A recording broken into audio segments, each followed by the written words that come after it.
What's up, everyone? Thanks for tuning in to the Matrix BJJ Podcast. My name is Paul Tokizolu, and welcome to the show. My guest today is Ryan Ford. Ryan is the host and creator of the Grappling Central Podcast. Grappling Central is one of the top-ranked podcasts for our sport, for Brazilian Jiu-Jitsu and grappling in general. Ryan has had on kind of the who's who of people in the grappling community. Just going over some of his recent guests, he's had on Tom DeBlas, Dean Lister, Dan Severn, Lyoto Machida, some really big names in MMA and Jiu-Jitsu. So if you've never heard Grappling Central podcast before, make sure you go check it out. Check it out at grapplingcentral.com. I love connecting with people like Ryan because we share kind of the same vision for Jiu-Jitsu, online marketing, moving this sport forward, moving podcasting forward. And Ryan is a really great example of someone to follow in the industry. He's been around a lot longer than I have, and I learned a lot from him in this interview and just talking to him in general. He's great. Really nice guy. In this episode, you're going to hear about, how Ryan got started, some of his thoughts about just grappling in general, and some of the lessons he's learned over the years from some of his guests. Some of his biggest takeaways that he's had hosting the podcast. It was really great talking to Ryan. Make sure you go check out his podcast on iTunes, Stitcher, and everywhere else podcasts can be found. Please welcome my friend Ryan Ford.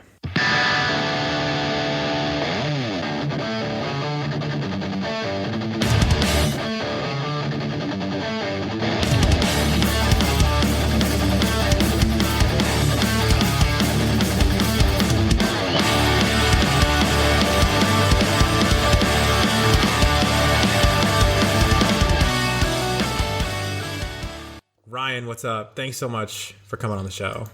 Paul, how are you, buddy? Thanks for having me, man. I really appreciate it. Dude, it's great to talk to you.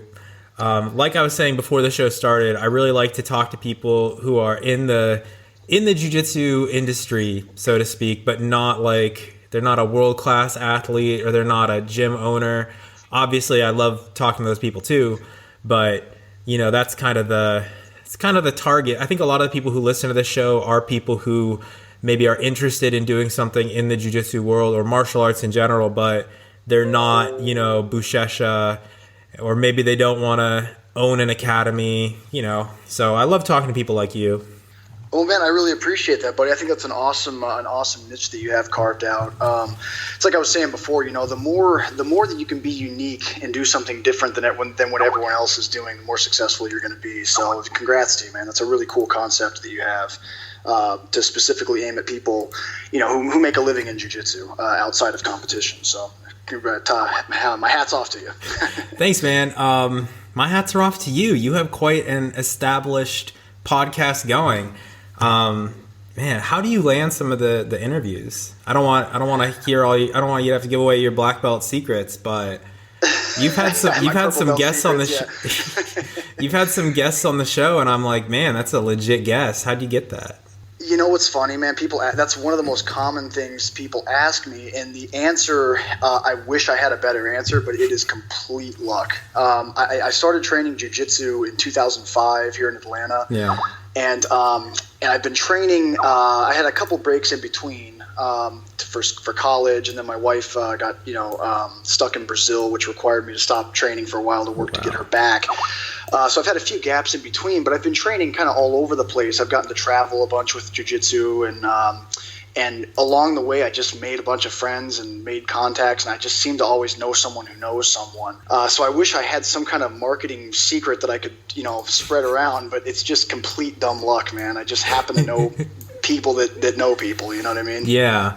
That's the most important thing is that network. It's true in our little podcast industry, but I think it's true for anything. It's so every single thing that I feel like I have accomplished is all through networking, 100%.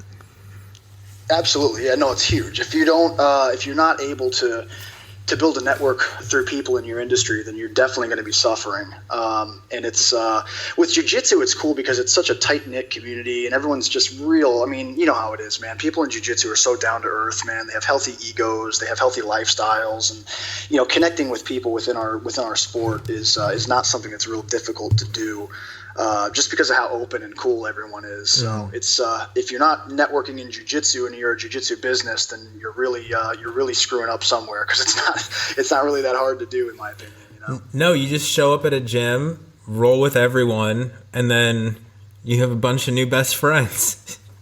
Exactly. Yeah. It's amazing. It's one of my favorite things about jiu-jitsu is that there really is this sort of unspoken fraternity of people who do jiu-jitsu. Yeah. I guess when you're trying to, sever each other's carotid arteries and, attack each other's joints and stuff like that, there's a special camaraderie that's built after that, after a hard training session. And, it's cool. You can go anywhere in the world, drop into any academy. The lineages are all very traceable. Yeah. I feel like that's a thing that separates jiu-jitsu from a lot of other martial arts is like, say you're like, I love all martial arts, so not to knock any martial arts, but let's say you went to like a boxing gym. Well, man, I mean, how many boxing coaches are there on the planet? Yeah. And how many of them actually know each other and have any form of lineage where you can say, oh yeah, you worked with this guy, he trained under my coach, and his coach trained under this coach. In jiu-jitsu, it's all really traceable. It's almost like a bloodline almost. Yeah. And they all go back to the same roots eventually. So it's really cool, man. It's cool how everyone it's a very tight tree, so to speak. You know what I mean? That's one of the things that actually drew me to jiu-jitsu over other martial arts was the whole idea of lineages. Because growing up, I don't know why, but I always, like when I was a kid, I used to think, what if I lived in the medieval ages and I had to find like someone to apprentice under? Because that's how all like trades used to be taught. You would have to find someone to teach you whatever it is you wanted to do. And I feel like jiu-jitsu is one of the last places where that still exists. Yeah, 100%, man. And one thing that really, as far as lineages and what sparked my interest in jiu-jitsu, that had a lot to do with it also for me because I'll tell you a funny story. When I was growing up, there was a guy that lived, I'm an apartment kid. I lived in apartments my whole life. So I knew a lot of different people growing up because, there's a lot of people moving in and out over time. And for several years, there was a guy that lived below us who was, I was like 12 years old, so he must have been like 19 or 20 maybe. And he apparently was a ninja.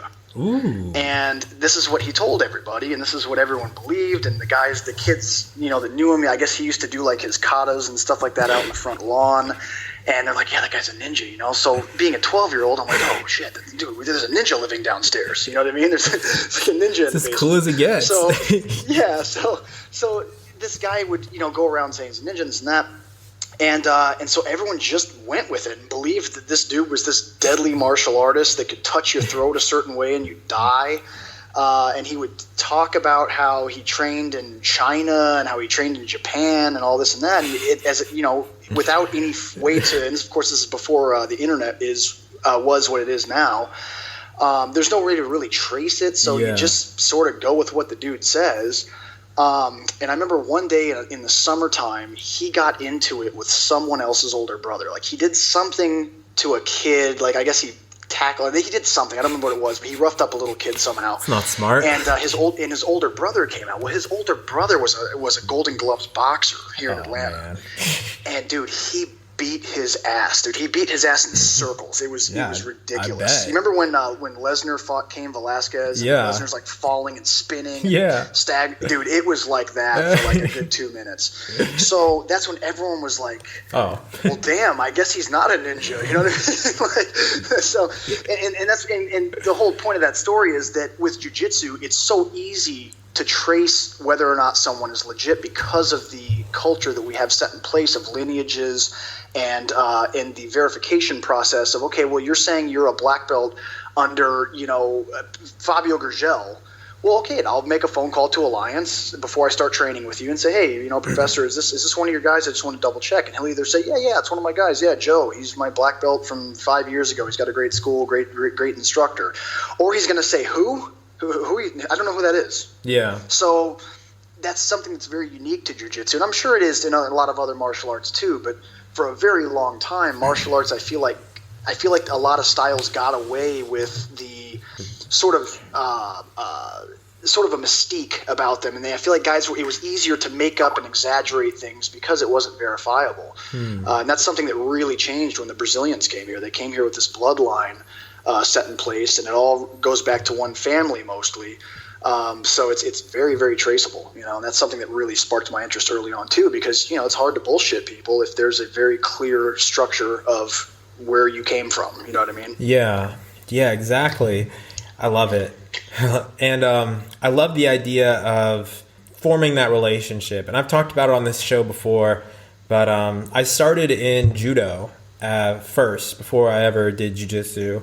And the belt testing in judo, I always thought was very impersonal. There was, you would go to the association, they would come, the mysterious association, you would hear like your coach would say, okay, guys, in a month, the association is going to be doing belt testing at this gym. And the gym would be an hour away.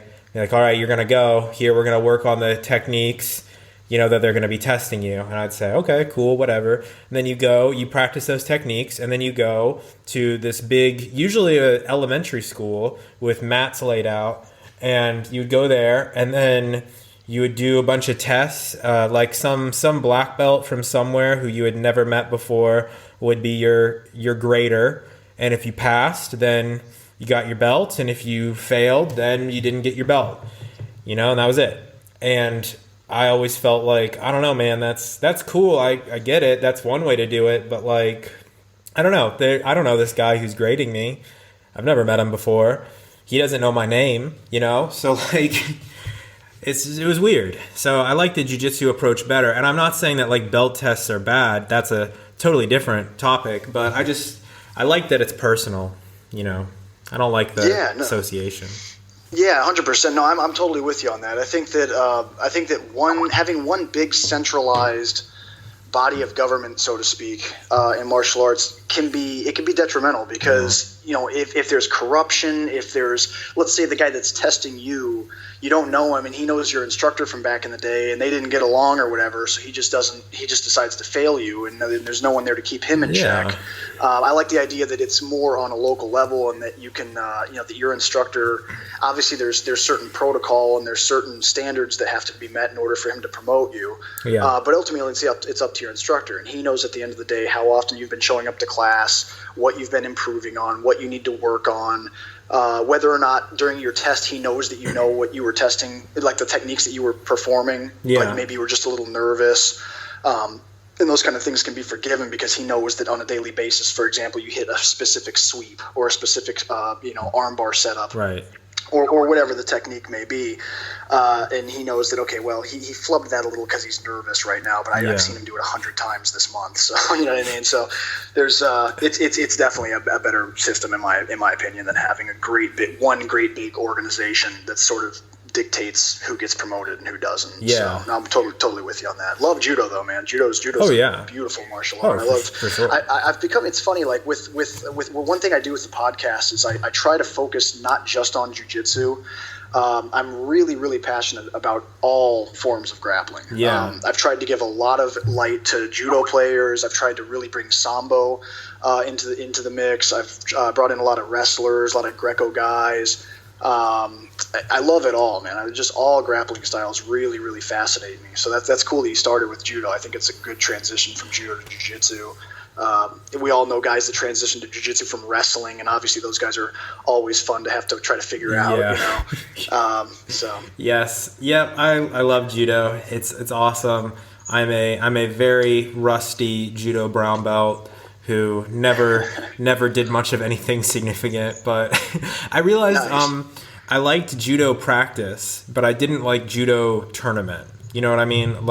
Sure. I wasn't a huge fan of the rules in judo, but judo practice, so much fun. Most fun, best workout I've ever had. For sure. Yeah, it's funny. I did judo for, I think I did for about 6 months before I had to go to Brazil back in 2012. My wife got stuck in, it's kind of a long story, but my wife got stuck in Brazil while she was here on her student visa when we were dating. And I was actually like getting very close to being ready to propose to her in any way. And then she ended up getting stuck down there. So I had to kind of quit all my training and work full time so I could, it was nuts, man. But I got to do, it really did. But thankfully it all worked out. But yeah, so I was doing judo and I was really getting into it, man. Like I was really enjoying it. And then I had to stop everything and I just never was able to get back into it. Where I train now, I started my training in Atlanta at a place called Tiger Academy under Eddie Camden, who was he was a black belt under Pedro Sauer. And then I ended up switching in 2013. I switched over to Alliance headquarters with Jacare Cavalcanti and trained there for a couple of years. And then my wife and I moved a little further north of Atlanta, so the trip down to Atlanta to get to Alliance just got really difficult. I could only get there a couple days a week, and so I ended up training at Renzo Gracie Atlanta under awesome. Under Paul Creighton, who's a black belt directly under Renzo. He came up alongside John Danaher and Sean Williams and Rodrigo Gracie. Sounds like a great school. Yeah, and the cool thing about Paul is that he was a stud wrestler in college. He was like a national junior college champion, and he's also a really good judo black belt. So we do a lot of takedowns in the classes that we do with Paul. So while I'm not officially studying judo currently, and I'm not earning a rank in judo, we get a ton of judo influence in the takedowns that we do because of Paul's experience in judo. So it's I'm really glad that we do that because it is such a beautiful art. Yeah, that's awesome, man. How does he change it up for no-gi necessarily? That's something that I've always had a little bit of struggle with, is making the change. Because whenever we're doing no-gi, I find myself doing more wrestling moves, and then gi, I do more judo moves, Sure. Yeah, that's actually the exact same thing for me. I love, as much as I really admire and like judo, I've really been bit by the wrestling bug, and I'm by no means anything special in wrestling, but I really like it. I really like the concept of shooting in and getting deep underneath someone's hip and picking them up for a nice double leg. And me too. I really just appreciate that, and because Paul has such a great wrestling background, his gym attracts a lot of wrestlers. Like there's several D1 wrestlers that we have there, and one of the guys was he actually passed away last year, but he was his name was Jason Blaylock, and he was a stud, man. He was kind of like my unofficial wrestling coach, and he really helped me fall in love with wrestling. So when we do no-gi, that I'm with you. That's kind of how I do too. But what Paul does, as far as to answer your question, what he does to transition from gi to no-gi with judo is he uses a lot of like whizzers, like tight overhooks. So a lot of like tight overhooks with uchimadas, and a lot of he does a lot of self-sacrifice type throws in general with his judo.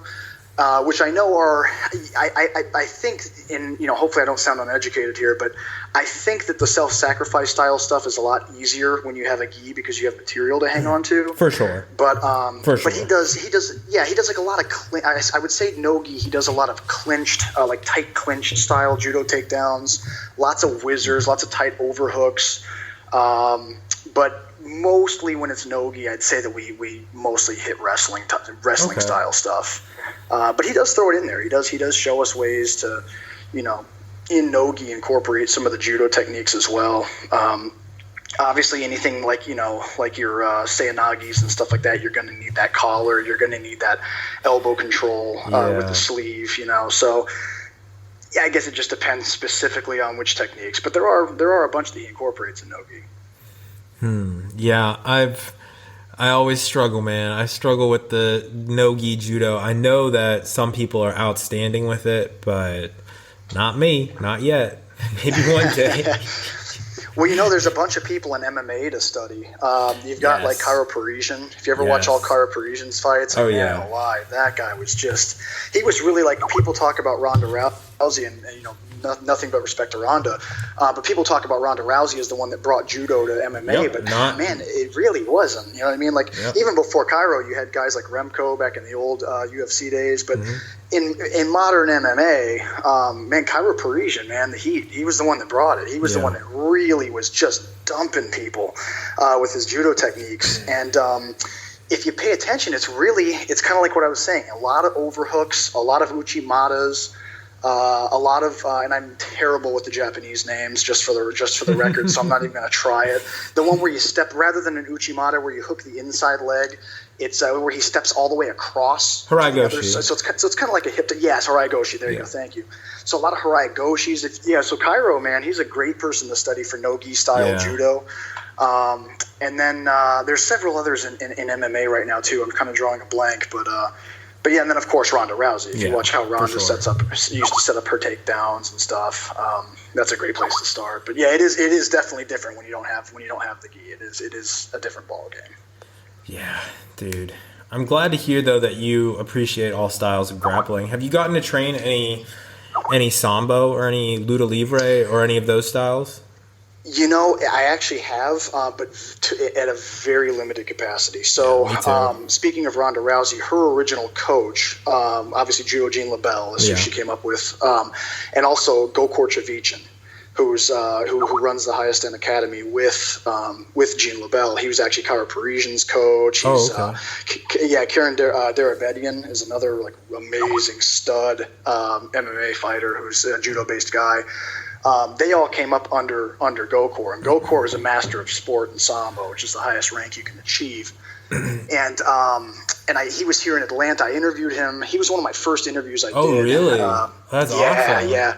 Really, really, really cool guy. Real kind of quiet, humble guy, but man, is he a savage. And he came to Atlanta to do a seminar. I'm part of a submission-only tournament here in Atlanta called the Kakudo Submission Challenge. And it's a really awesome EBI-style submission-only tournament. And Cairo Parisian competed in it, and so did Karen Derabedian, and a couple other guys from highest end also who are escaping me right now. But so Gokor was there to coach them, and so they figured, okay, well, since you're here, why don't we do a seminar also? And he actually, because he knew me, because I interviewed him, he used me as his dummy essentially to demonstrate what we're doing. And dude, to say that he understands leg locks better than dude, it's just unbelievable. Like I can't say enough about how incredibly knowledgeable he is with the leg setups. And one of my good buddies, Ruben Alvarez, who is an EBI veteran and who's really just killing it a lot of submission only tournaments. Yeah, he was there too. You know Ruben? Yeah, I've watched some of his videos. Yeah, dude, that's my good buddy. He's a bad motherfucker. A killer, man. Oh, killer. And so me and him partnered up after Gokor was demonstrating the stuff on me to the group. And when Gokor was doing stuff, it's like he would slap it on and he would rip it, and he would stop at like a fraction of a measurement to where my knee would have exploded. He just knew where to stop. Wow. And every time he was doing it, I was like, dude, thank God he likes me. You know what I mean? Yeah. Like, thank God we're cool. You know what I mean? Because the stuff he was doing, the transitions and the way that he was applying pressure was just ungodly. And so I've gotten to have some exposure to some really great sambo through Gokor. Now it was only one seminar that I did, and because sambo's kind of hard to find. You know what I mean? Like there's a bunch of great schools in New York. You got guys like Vlad Kulikov and Sambo Steve Kepfer, and then out in California you got like Riley Bodycomb. But for the most part, man, it's kind of an obscure art in the United States. It's kind of hard to find a place that has really legit sambo. But man, I would love to be able to get some more exposure to it for sure. Yeah. But getting that introduction from Gokor was, huge. It was very, very eye opening. Man, I've watched a lot of his videos on YouTube. I'd love to go to one of his seminars or something. He seems like the man. Oh, dude, totally worth it. Yeah, so totally worth it. It was really, really awesome. That's so cool. He has a very he has a very just practical kind of no nonsense approach to grappling, and in the details. He's super, super detailed with what he's doing. And yeah, totally worth it, man. Anyone that's exploring the leg lock game, which I know is huge right now in jiu-jitsu. It's kind of, I always joke that we're kind of in an arms race to get good at leg locks right now, because if you're not on the leg lock wave, you're going to be losing matches frequently. Yep. Yep. So anyone that's trying to get that, man, I really, really recommend finding guys like Gokor Chavichin or Vlad Kulikov or Riley Bodycomb, or if in New York, if you can get to Sambo Steve Kepfer. It's those Sambo guys have really got some great stuff to add to your game. Yeah, they really do, man. They really do. I should have asked you this like first question out of the bag, but I didn't, till we invent a time machine. This is how it'll be. Yeah. But if only there was some sort of hot tub. Yeah, exactly. Go backwards, yeah. But hey, no regrets. But anyway, what made you want to start a jiu-jitsu podcast? So it's a funny story, man, and I always joke that the podcast was started completely out of anger and frustration. And the reason for that is that I taught kids jiu-jitsu up until I met my wife. And for anyone that has worked in a jiu-jitsu academy, you know that it's not super glamorous and you don't make a killing. So I was still living at home and teaching kids jiu-jitsu, making just enough to pay my phone bill and have walking around money. And then I met my wife, and we dated for a while, and then she got stuck in Brazil, and I had to pretty much recalibrate my life and realize, okay, I can't teach jiu-jitsu all day because now I've got this this amazing woman that wants to spend her life with me, and vice versa. So I had to basically quit teaching jiu-jitsu and quit training and get a real job. And when I say get a real job, I mean like a 40-hour a week. And not knocking anyone that runs an academy. Obviously, if you run an academy, you're living the dream. But I had to, work 40 hours a week, and I had to be in a specific income bracket in order to be qualified to sponsor her to come back to the United States. So it was a mess. And I don't know if you know this or not, but I'm a high school dropout. I never went to college or anything like that. So I've, I had to kind of just get work where I could. I worked in warehouses and got like entry-level office type jobs. And so what ended up happening was, as I'm working and getting her back, there was a good job I landed in managing a warehouse, and I ended up getting laid off. I was working the night shift, and they just decided it sucked, man. Like they just decided one day completely at random that, hey, we've decided that we just don't need a night shift anymore. We're getting enough production done during the day for what we're currently doing.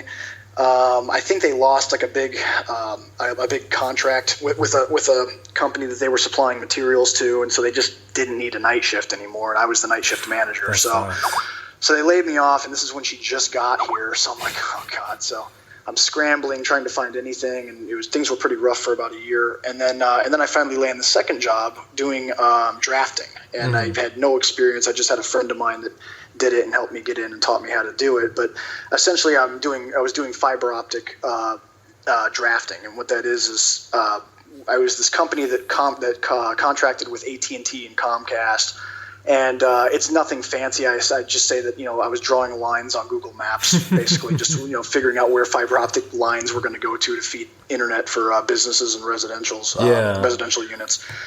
And that's when I got into podcasts, because I'm just sitting there in this cubicle staring at maps all day. And eventually, my playlist, I've heard every song in the genre of music that I like. Yeah. So eventually it's like, man, I wish I had something else to listen to. So I started listening to podcasts and really got into it.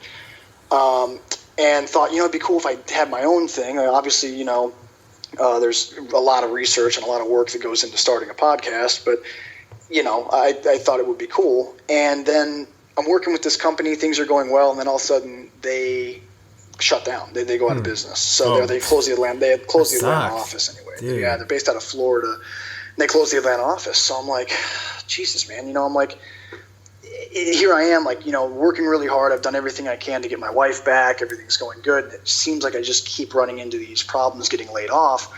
So I said, out of anger, I'm like, you know what? I'm going to take my severance pay from this company, and I'm going to just do something on my own. I'm sick of working for other people. I'm sick of relying on someone else to give me a paycheck when I show up with my time in my effort to have nothing to show for it at the end.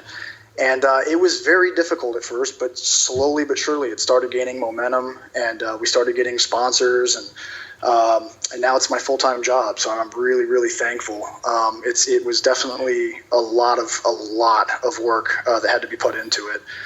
And I still work several, long hours every day to run the thing. But yeah, that's pretty much how it started, man. It was completely out of just frustration of deciding. It was a decision that, look, I don't want to work for other people anymore. I don't want to depend on someone else and their success to determine whether or not I get paid or whether or not I have a job. So that's pretty much how it started, man. I don't have. It's funny, people ask a lot if I have like a journalism background or internet marketing background. Dude, no, not at all. I've never had any kind of education when it comes to journalism or anything like that, but it's just something I'm really passionate about and I really like, and I've just been lucky to be able to get guys to sit with me for an hour. So I know the feeling.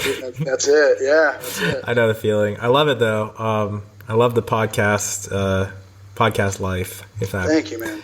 And yeah. I love your podcast. It's really good. Oh, thank you. Yeah. Stuff. Podcast life. Now, podcast life is cool, man. It's I think people sometimes maybe have a unrealistic view of what it would be like. They're like, oh, dude, Ryan just sits around and eats Cheetos and talks to people. You know what I mean? But there's so much that goes into it. And I'm pretty much, if it wasn't for Karen, it would be a one man party. Yeah. Because I do everything myself. What Karen does for me is, for anyone that's seen the podcast, she does all the cool characters, the comic book style faces and stuff. Yeah, I was going to ask you. Those are cool, man. Those are really sweet.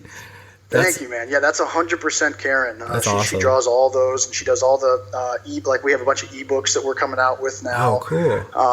And stuff like that, and she designs all that. So she's a graphic designer full time. It's what she does. In fact, that's what she was in school for. Yeah, when she was here. So thankfully I have her to help me with that. But everything else is just me, and it can sometimes be pretty overwhelming because there's always just so much on my plate to do with, booking people, writing interviews, editing, marketing the thing. There's just so much. So it's not as completely like, oh, Ryan just gets to chill all day kind of thing. It's quite the opposite, but I love it, man. There's nothing like working for yourself, and especially when you're providing. I'm so thankful to be able to provide content to the jiu-jitsu and grappling community because, like we said in the beginning of the interview, it's just the coolest group of people out there, man. Everyone's just so down to earth. It's such a tight-knit community, and being able to provide something that people in the community find value in really means a lot to me. So, yeah, I'm very happy. I agree. I feel the same way. And you're spot on about how much goes into it that people might not think. Like, I've gotten better, but like my first episodes, I would spend like a whole day editing the episode, and I've gotten faster now. Yeah. I've gotten faster know how now. That goes. Yeah, but my first couple episodes, I thought like, how long could it possibly take? Yeah, exactly. Yeah. To edit an hour. It really, you really do learn your craft as you go along. One thing that I was learning too was how to interview people. Yeah. And, one thing that this is kind of a funny thing I always laugh at, but for anyone that listens to the early episodes of my podcast, there's a phrase that I didn't realize I kept saying over and over. I kept saying very cool to everything that someone said. And it's because for the most part, I was paying attention to like the levels and like overly concerned with, okay, is the voice reaching too high to where it's going to cut out? So as they're done talking, I'd be like, oh, cool. Yeah, very cool. And then I'd keep talking to them. But then once I listened to an interview, it's like, dude, you just said very cool like 50 times throughout the episode. And it's something I don't even say in regular conversation. So there's little things like that as you go along, you're like, okay, I got to stop saying that. I keep saying that over and over again, or I'm taking too long editing, or I'm focusing too much on the technical stuff and being paranoid that something's not recording right. And eventually you just kind of get into the groove and you find your swag, so to speak. That's something that everyone's going to go through if you do stuff like this. So yeah, it's a very introspective experience. It really is. Listening to yourself and thinking like, man, do I really say that? Do I really sound like that? Yeah. It's like, what a dork. Yeah. Who would ever want to talk to me? Yeah. Totally. And so many things. Like, I have so many things still. I'll listen to this and I'll be like, man, why the fuck did he say that? It sounds stupid. Like so many things. Yeah. Well, I think a lot of times too that you're always going to be your own toughest critic. Exactly. I think that there's a lot of things that we tend to overanalyze ourselves, and you tend to, and it's in everything. I mean, people watch videos of them competing at local tournaments and like, oh, dude, man, my posture looked like shit, or why did I do that, or why didn't I do that? And you tend to always be your own harshest critic. So if you're in a position where you're putting yourself out there, you have to just sort of do it with the acceptance of, look, man, it's always going to be much more. I'm always going to be much more harsh on myself than other people are going to be. And at the end of the day, if I'm providing something cool that people enjoy, that's all they really care about. No one like if I'm talking to, for example, like if I'm talking to Hodger Gracie, right? Mm-hmm. No one gives a shit what I'm saying, really. They want to hear Hodger. So, exactly. So no one's necessarily analyzing what I'm doing. They're listening to Hodger's advice, and that helps a lot too, because the tension's on the guest. No one really cares about. I always joke, I'm a purple belt in Atlanta. No one really cares what I have to say. Exactly. I'm the same, and it was realizing that was for me very stress relieving, especially when it comes to the intros. I still do, but I used to like really stress out over the intro, like recording the first part of the podcast, and then I realized like very quickly, like people don't care what I have to say. They want me to just like finish the intro as quickly as possible and then get to the interview. Like exactly. they don't care what I have to say. So yeah. But anyway, one other question I wanted to ask you before we wrap this up is, what are some of the biggest takeaways you've had from some of your guests? Oh God, I know, like probably a million every episode, just like I do. But if you could pick just a few, what would you say? There's been a couple that definitely pop out of my head. One of them was when I interviewed Rafael Lyoto Jr. Mm-hmm. And one thing he talked about was the importance of note taking within jiu-jitsu, within your training. And he talked about how, and it's very true, like you go out to train, you show up to class, you warm up, you do the technique of the day, you roll, you change, and you go home. And all you're really doing, if you think about it like that, is you're just kind of going through the motions. So how much of everything in class are you actually absorbing? Mm-hmm. And he said that by taking notes and by setting specific goals on what you want to get better at and tracing your own progression, rather than relying on your instructor to remember everything that you're going through along with the 100 other students in class, you've got to really you got to be self-accountable. Mm-hmm. And that was a huge one. That was really, really important to me, because there were so many times where I would go to class and my instructor, Paul Creighton, would show something, or when I was training with Jacare or with Eddie Camden, whoever my instructor was at the time, they would show these great techniques, and the next week it's like, oh yeah, what was that thing we did on Monday? Shit, I don't remember what it was. It was like an omoplata setup. Well, how did that go? And then you don't remember it. And so I honestly feel like there's so much jiu-jitsu that I've learned that I haven't retained. You know what I mean? Yeah. And he was talking about how if you just take notes and if you have specific things that you're really working on, that helps immensely. And that was a real eye-opener for me, because, like I said, at the end of the day, your training and your jiu-jitsu, it's yours. Your instructor shows it to you, but he's not necessarily keeping an audit on whether or not you remember that particular technique, or where your weak spot, where all of your weak spots are. He'll notice your major weak spots, but there may be other things that you don't understand inside your head as much as you should, and there's no way for him to know that. So you got to keep account of everything that you're learning and stuff that you're missing on. Yeah. So that was a big one. The other thing that came to me was, and there's been a few guests that this has become more and more noticeable with, but it was first when I interviewed Hodger Gracie, and it was the obsession for perfection that these elite grapplers have. I was talking to Hodger, and he was explaining how how he could do a great competition. He could have a great match. He could have a great roll. And he could literally be rolling with a real high-level black belt and hit the sweeps he wanted to hit the submission he wanted to hit, control the positions he wanted to control. But because he didn't sweep the guy a second sooner than he did, and to be clear, he completed the sweep. He hit the sweep.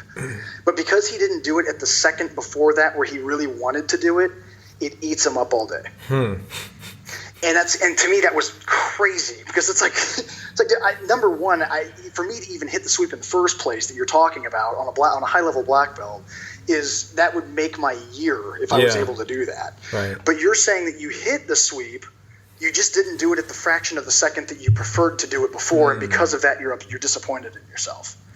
And that's something that Dan Gable sort of talked about a little bit.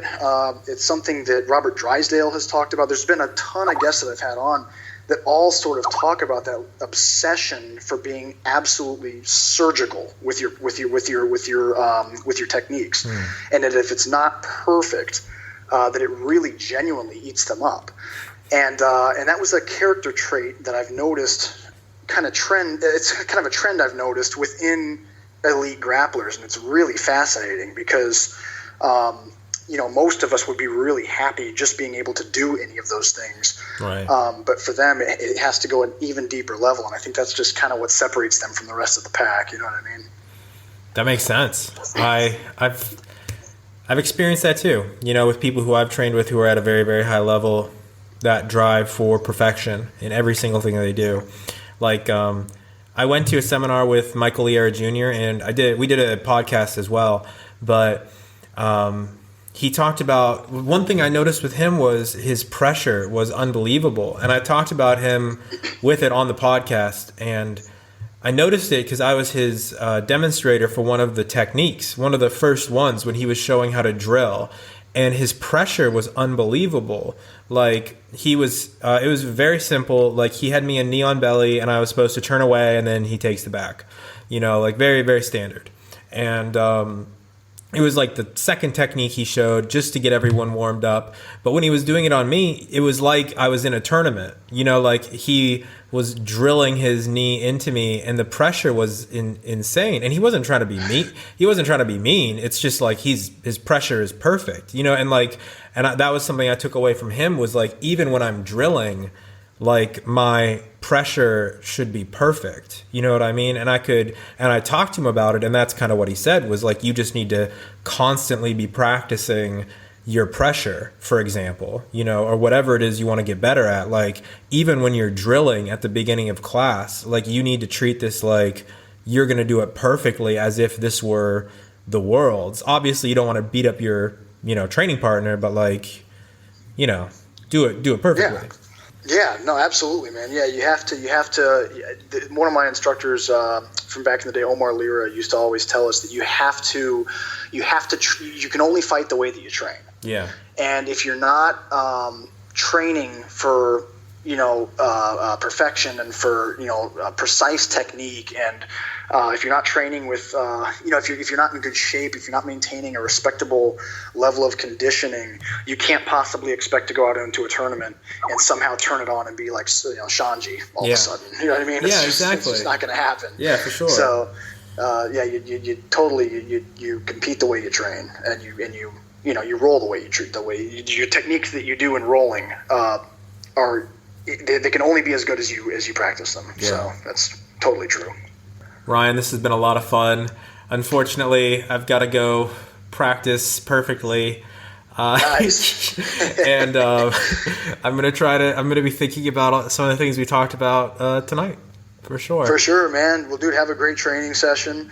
I hope you reach the level of perfection that you're aiming for. I had a great time talking to you, man. Thanks, man. Let's talk again soon. Absolutely, buddy. We'll talk real soon, man. Yeah, for sure. Thanks so much to Ryan for being on the podcast, and all of you who are listening, thank you so much for the support. We really appreciate it. If you enjoyed this episode, go to iTunes and give us a 5-star rating and a review. That's a really helpful way to support the show, and just in general, any podcast you enjoy.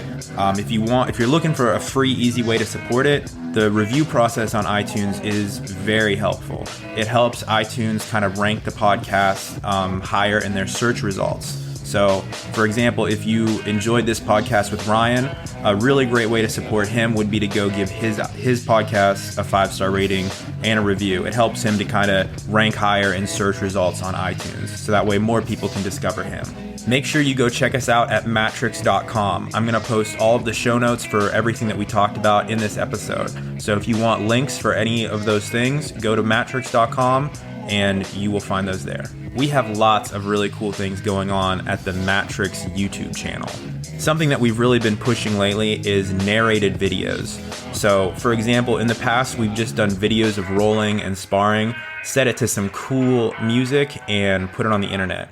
And I love those videos, but we're also trying to include something that's a little more educational. So, one of the things we've been doing is recording a sparring session or a technique video, and then having whoever was involved in the video get on the mic and narrate you through their thought processes. We think that this is a really, really helpful way for you to learn, and also for the person who made the video. So, for example, I just did one, and it's very, very informative to go through the video, bit by bit, piece by piece, and think about what was I doing there? What could I have done a little bit better? And it's great for me, and I really hope that you guys get a lot out of it. I think you will. So make sure you go to our YouTube channel at youtube.com/c-matrix show your roll.